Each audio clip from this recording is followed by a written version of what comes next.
Sabi nila sa bawat laro ng buhay, may mga pagkakataong hindi mo kailangang manalo para maging masaya. Minsan sapat na yung kasama mo sa team, yung taong nagpapatibok ng puso mo. Kasi may mga laban na hindi mo kailangang tapusin dahil sa simula pa lang, panalo ka na. Ako nga pala si Martin, second year college student, member ng intramural volleyball team ng department namin. Hindi ako yung sobrang galing pero lagi akong present sa practice. Di dahil sa dedication, kundi dahil sa team captain namin, si Lawrence. Matangkad, moreno, laging amoy pawis at deodorant, at kapag ngumiti, parang may cheering squad sa loob ng dibdib ko. Every time na sisigaw siya ng serve na, "Martin," parang ako lang yung nasa court. Ang problema, hindi ko alam kung napapansin niya ba ako bilang teammate o bilang yung palaging sumasabit sa net. Nung araw ng tryouts, nakita kami ng malapitan. Tinapik niya ako sa balikat, sabay sabi, "Nice serve, bro. May potential ka." Bro, ayun na naman yung salitang parang masakit pero nakakakilig. Pero okay lang kung sa kanya bro lang ako. Sa akin, babe siya ng imahinasyon ko. Pagkatapos ng practice habang nagliligpit siya ng bola, nilapitan ko siya. "Lawrence, tulungan na kita." Sige, salamat. Ang sipag mo talaga, Martin." Hindi ako masipag. Gusto ko lang laging may kasama. Ngumiti siya. Hindi ko alam kung napansin niya yung ibig kong sabihin, pero ang totoo, gusto ko lang maramdaman yung moments. At nang magdikit ang kamay namin habang pinupulot namin yung bola, ang lambot ng kamay niya. Promise. Napatingin kami pareho, sandali lang, pero parang slow motion sa utak ko. "Uy, sabay ka na magmerienda?" Tanong niya bigla. Sige." Sagot ko na pilit tinatago yung ngiti. Doon nagsimula yung partnership namin. Hindi man niya alam pero sa bawat palo ko ng bola, pangalan niya ang sigaw ng puso ko. At habang tumatawa kami sa kantin, habang nagbibiro siya tungkol sa height ko o sa pangit kong service, naiisip ko, baka sakali, hindi lang ako ang may gusto sa team captain namin. Kinabukasan maaga akong pumunta sa gym.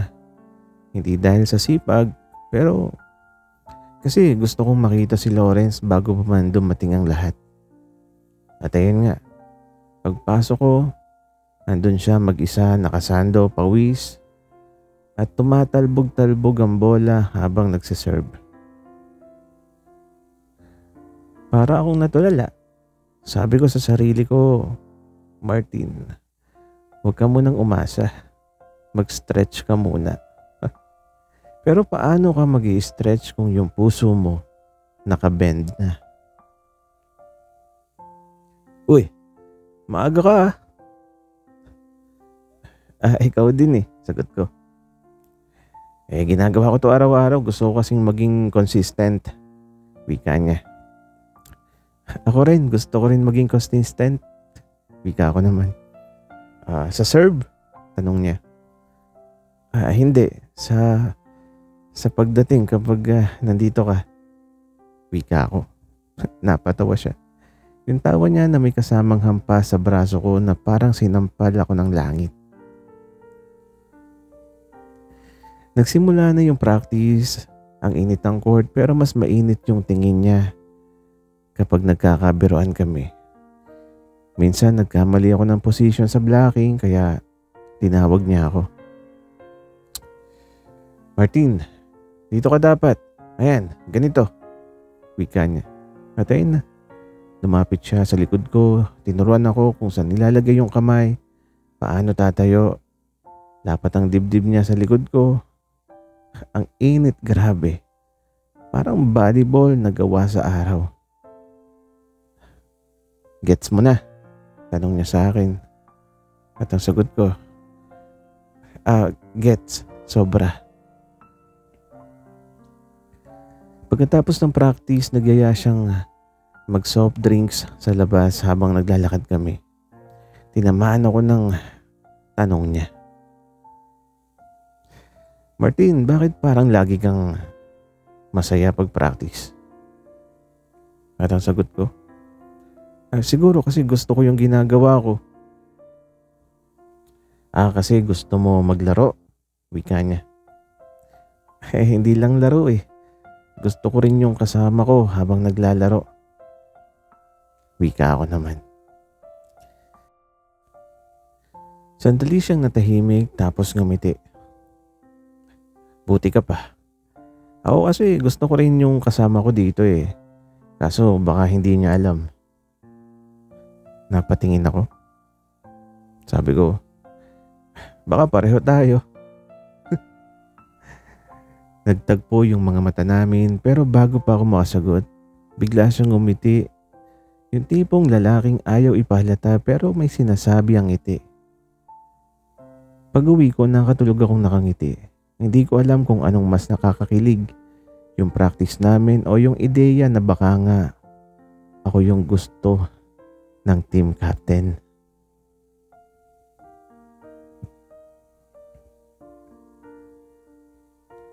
Minsan sa gitna ng ingay ng bola at hiyawan ng mga kakampi, may mga sandaling tahimik lang kayong dalawa at doon mo mararamdaman kung gaano kalakas ang tibok ng puso mo.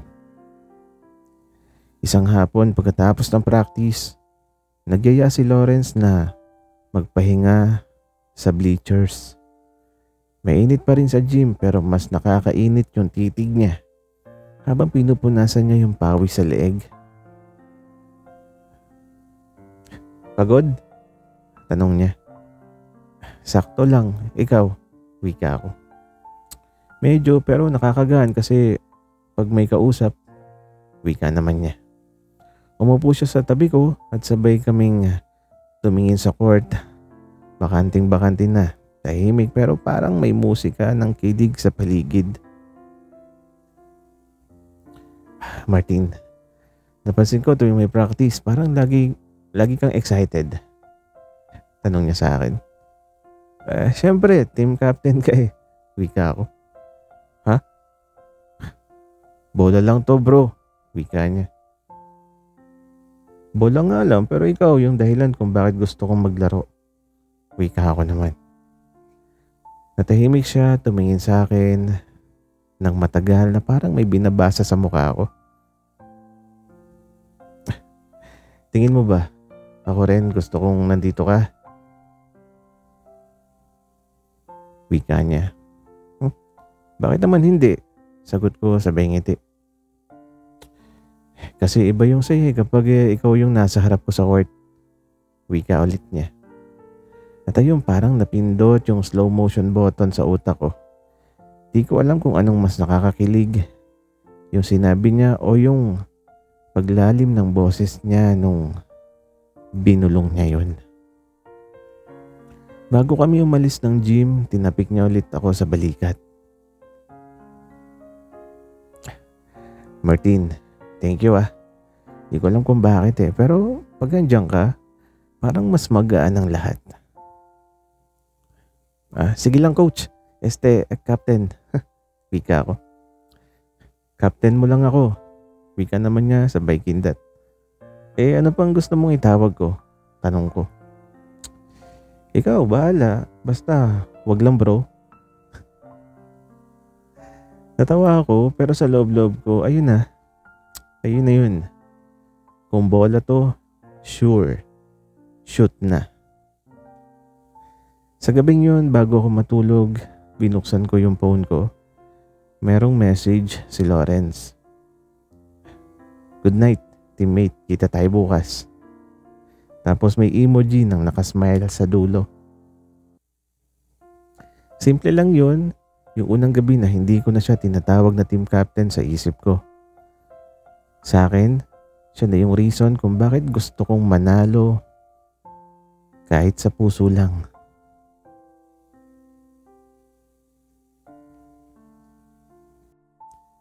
Sabi nila, ang tunay na teamwork ay hindi nasusukat sa laro, kundi sa kung paano kayo nagtatawanan sa labas ng court. At totoo yun. Kasi nung araw na nagyaya si Lawrence na lumabas kami, parang hindi na ako player. Parang ako na yung kalaban ng sariling kilig. "Martin, libre kita. Pahinga muna tayo sa bola." Sabi niya habang nag-aayos ng gamit. "Ha? Saan tayo pupunta?" Wika ko naman. "Secret, basta casual lang ah. Hindi training outfit." Wika niya. Kinabukasan, nakita kami sa may food park malapit sa campus. Si Lawrence, naka-white shirt at maong. Simple pero grabe, parang may slow-mo filter yung paligid nung dumating siya. "Uy, pogi ah." Biro ko. "Dapat lang, kasama ko team MVP ko eh." Wika naman niya. MVP agad?" Wika ko. "Oo, most valuable person." Wika niya sabay ngiti. At ayun, tumigil ang mundo. Kung may referee, baka tinawag na timeout kasi hindi ko na alam kung paano huminga. Habang kumakain kami, napunta yung usapan sa personal na bagay. "Martin, may nililigawan ka na ba?" Tanong niya sa akin. Wala eh." Wika ako naman. Bakit naman?" Tanong niya ulit. Siguro kasi busy ako sa team captain namin." Wika ko. Napatawa siya. Yung tawang parang ayaw niyang ipakita na kinikilig din siya. "Loko ka talaga." Wika niya. At ang sagot ko, totoo naman eh." Pagkatapos namin kumain, nagyaya siyang maglakad-lakad. Dumaan kami sa park tapos naupo sa bench. Habang dumidilim na ang paligid, tahimik lang kami pareho hanggang sa siya na ang nagsalita. "Martin, minsan naiisip ko kung hindi ako naging captain, lalapit ka pa rin ba sa akin?" Wika niya. Siguro oo, pero baka hindi agad." Wika ko naman. Bakit?" Tanong niya. Kasi baka hindi ko kaya lumapit sa iyo bilang simpleng Martin lang eh. Pero ngayon, parang kaya ko na." Wika ko. Ngumiti siya, yung ngiti na parang hint na kung anong gustong sabihin. Pero hindi pa pwede. "Alam mo Martin, gusto ko tong mga ganito, yung walang laro, walang cheering crowd, yung tayo lang." Wika pa niya. At ito, naging tahimik ulit, pero yung tahimik na parang musika. Tapos sabay kaming tumingin sa langit. Parehong nakangiti, parehong nag-iisip. Baka nga pareho rin ng nararamdaman. Pag-uwi ko, nag-text ulit siya. "Thanks for today. Mas masaya pala paglabas ng court. Tapos kasama pa rin kita." At ang sagot ko, same. Sa susunod, ako naman yung malilibre." At ang sabi niya, deal, MVP. At doon ko na-realize, baka nga hindi na to simpleng teamwork. Baka ito na yung panibagong laro ng puso namin.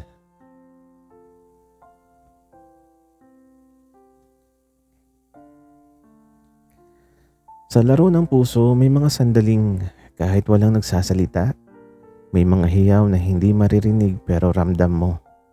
At sa bawat tawa, bawat tapik, bawat tingin, minsan yun na pala yung pinakamatamis na confession. Simula nung lumabas kami ni Lawrence, napansin ko, parang naging mas madalas na kaming magkasama. Sa training, sa kantin, minsan pa nga pati sa library. Sabi nga nung teammates namin, "Oy, Captain, si Martin na ba yung kaduo mo?" Tapos ang sagot niya, "Syempre mahirap maglaro kung walang favorite teammate." Ayun na naman, favorite daw, pero bakit parang may extra meaning sa boses niya? Isang araw nagkaroon kami ng friendly game. Punong-puno ng sigawan sa gym at sa bawat score, lagi niya akong tinitingnan at ngumingiti. Tapos nung crucial point na, ako yung nag-serve at sa awa ng mga Diyos, ng volleyball, perfect serve, diretso points, panalo kami. Tumakbo siya papunta sa akin, sabay yakap ng mahigpit. "Ang galing mo, Martin, alam kong kayang-kaya mo." Wika niya. At yung yakap niya na yun, kahit ilang segundo lang, parang buong-buo na yung araw ko. Pagkatapos ng laro, habang nagpapahinga sa gilid ng court, tinukso kami ng team. "Uy, si Captain at MVP oh." Napailing siya pero nakangiti. "Sige na nga, oo, MVP ko talaga yan," wika niya. Natahimik ang lahat, ako rin. Kasi kahit biro lang yung tono, may bigat yung mga salitang binitiwan niya. Lalo na nung sabay kaming tumingin sa isa't isa at ngumiti lang kami nang walang sinasabi. Pag-uwi, naglakad kami palabas ng gym. Tahimik lang hanggang siya na mismo yung nagsalita. "Martin, salamat ah. Alam mo, iba yung saya ko kapag nandiyan ka." Wika niya. Ako rin, Lawrence. Parang kahit walang laro panalo pa rin ako basta kasama kita." Wika ako naman. Kaya siguro ang dali kong ngumiti pag ganyan ka." Wika niya. Bakit?" Wika ko. Kasi parang ikaw na yung dahilan." Sabay kami natawa pero yung tawa na namin may kasamang tibok na totoo. Pagdating ko sa dorm, tiningnan ko yung chat niya. "Good night MVP. Kahit kita ulit bukas. Same time, same place." At ang sinagot ko, "Good night, Captain. Same heart, same feelings."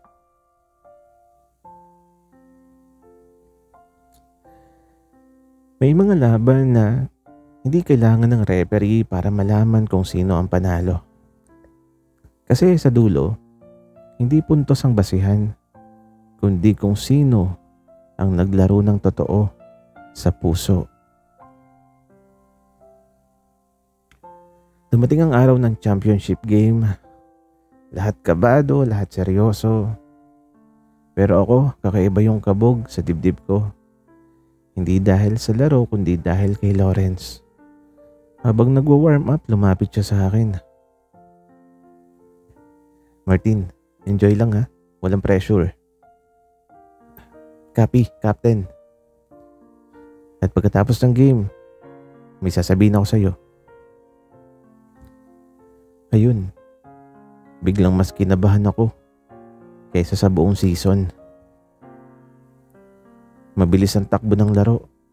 Ang bawat palo, bawat sigaw parang musika. At sa tuwing mapapatingin ako sa kanya, laging nandun yung ngiti. Yung ngiting nagbibigay lakas sa akin buong season. Final set, tie score. Ako yung magsaserve. You got this, Martin. Sabi niya sabay tapik sa likod ko. Tumango ako tapos nag-serve. Diretso perfect point, panalo. Tumakbo siya sa akin sabay yakap. Pero di tulad nung dati. Mas mahigpit, mas totoo, mas may ibig sabihin. Tayo nga, panalo! Sigaw ng mga teammates. Pero sa isip ko, oo, panalo nga kami. Pero iba yung napanalunan ko ngayon. Pagkatapos ng celebration habang nag-aayos kami ng gamit sa bench, nilapitan niya ako. Tahimik ang gym, kaming dalawa lang.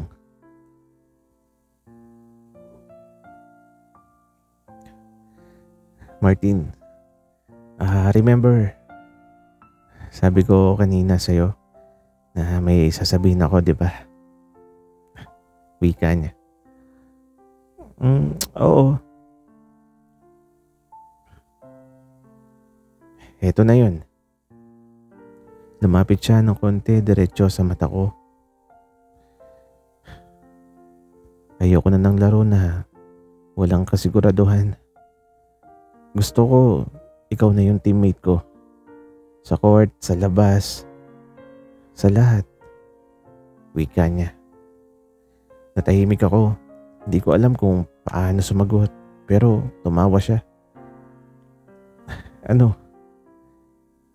Tanggapin mo na lang bago pa ako kabahan. Wika niya. Kaya ngumiti ako sabay sagot. Matagal na akong part ng team mo, Lawrence. Ngayon gusto ko lang marinig mo. Hindi lang sa laro kita gusto. Pati sa totoong buhay. At doon sa gitna ng court na saksi sa lahat ng tawa at serve namin, nagyakap kami ulit. Hindi dahil sa panalo, kundi dahil sa pag-amin na matagal na namin pinipigilan. Sa dulo, may mga laban na hindi kailangang tapusin. Kasi hindi mo naman gustong matapos. At kung may championship sa puso, siguro panalo ako.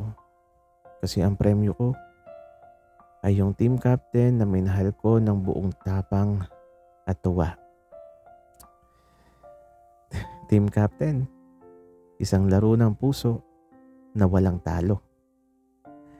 Sana'y nagustuhan niyo ang aming kwento. Maraming salamat sa inyong pakikinig.